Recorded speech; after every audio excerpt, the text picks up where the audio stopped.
So my research focuses on musculoskeletal health and rehabilitation, with a particular focus on individuals with osteoarthritis and the non-operative management treatment options such as physical activity, exercise, to improve long-term health outcomes in the population.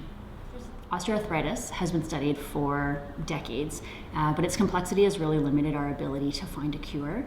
This results in diverse patient experiences and a number of different management options that are available for the disease. As a result, there's also a lot of questions still to be answered. So the more that we can inform both patients and healthcare providers, then the better able we are going to be to target these factors to alter the disease course. So osteoarthritis is a significant burden to both the individual and the healthcare system. We don't have any treatments that have been proven to modify the disease course. So the more that we can understand how to keep people moving, then the better we are going to help them achieve not only disease-specific benefits, but also overall health benefits long-term.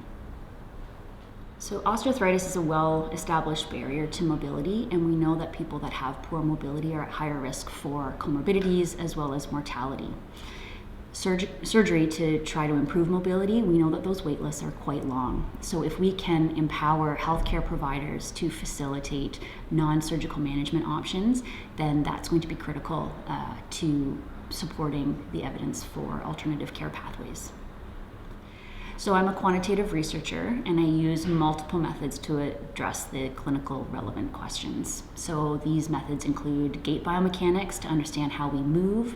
We use electromyography and strength testing to understand how muscle contributes to function. We do quantitative pain testing to look at the symptomatic component of the disease.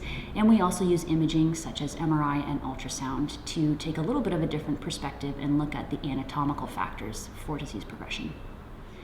Currently, we're working with the clinical physiotherapy community in Nova Scotia, and we're trying to understand the long-term functional implications of education and exercise for individuals with lower limb osteoarthritis.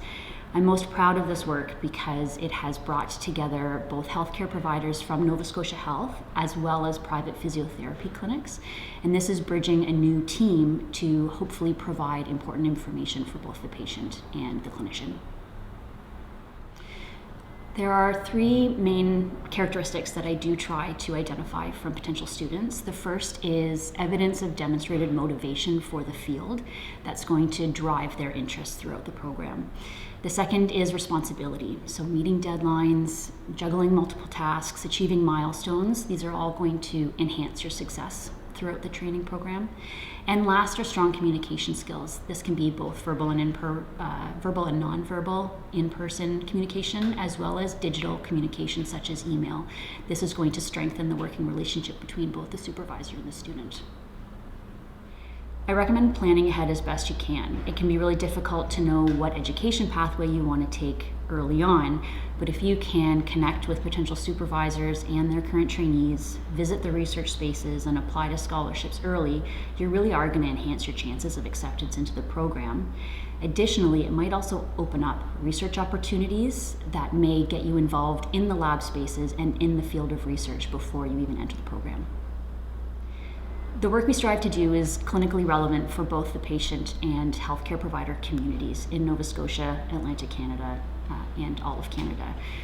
This provides trainees with really unique opportunities to collaborate directly with the consumers of their work.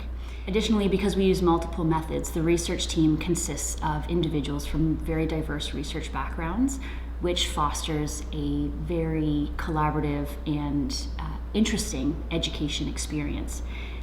And of course, certainly not last, but it's also fun when you enjoy what you do and you know that the work you do is going to improve the lives of others. It makes loving what you do easy.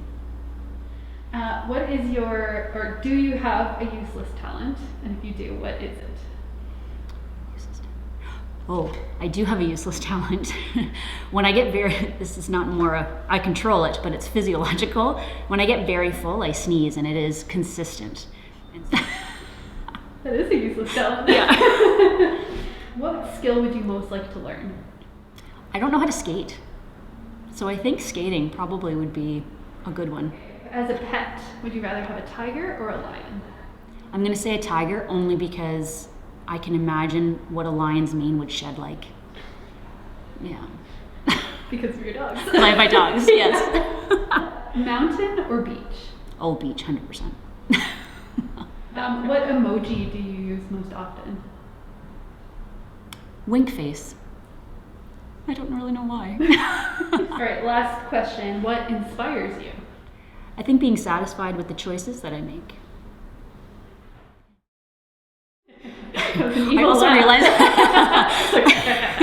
also realize I'm not really smiling in these answers either. I'm just totally serious down here. Awesome. All right, that's it. Wow. You survived. My hands are so clammy.